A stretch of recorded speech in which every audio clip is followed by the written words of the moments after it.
I'm a Peace Corps volunteer.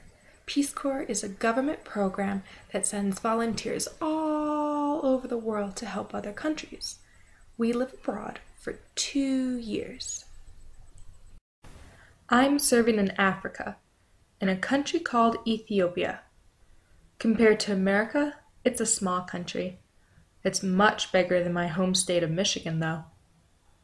I live in a town called Haruta, 4 hours south of the capital city, which is called Addis Ababa. Ethiopia is a funny country, and that its clock and its calendar are different than what is used in America.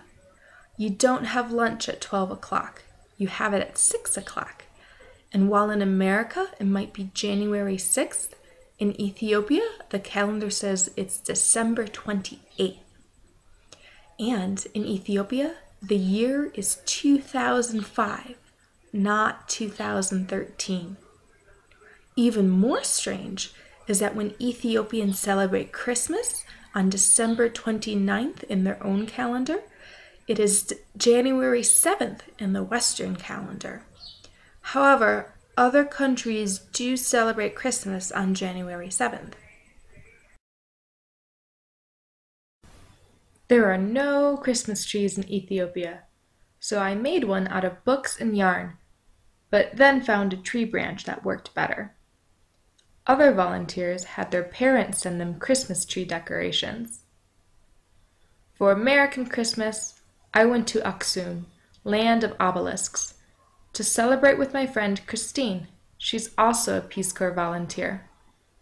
She always talked about camels at her site, but for the entire 4 days I was there, I only saw these 3. Ovens are very rare in Ethiopia, so I made Christmas cookies pancake style on a skillet. We spent the day exploring the historic sites of Aksum, like the obelisks. They're really tall and work like tombstones to mark graves. Some of them marked crypts, underground graves where more than one person was buried. For Christmas dinner, we had pizza. While you might think that's a silly Christmas dinner, you can only get pizza in big towns. Cheese is very rare in Ethiopia.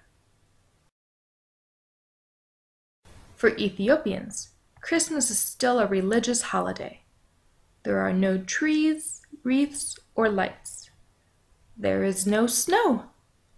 There is no Santa Claus, and there are no gifts. Instead, Christmas is a time to make special food. First, there is kineto. It's a drink made from barley boiled in water and then mixed with sugar and lime.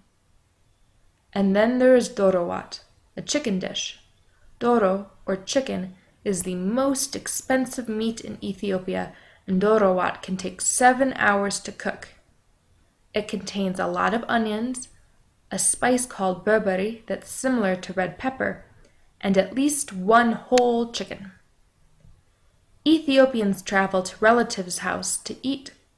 For example, I went with my landlady to her brother's house for lunch, and then to a fellow teacher's house for a late lunch, and then back to my landlady's house for dinner, and then to my landlady's mother's house for a second dinner.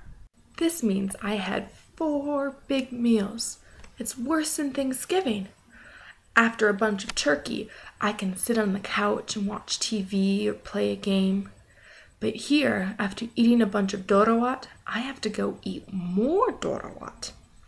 Don't get me wrong, I really like dorowat, but it is possible to have too much of a good thing. So there you go. That's how both Christmases are celebrated in Ethiopia.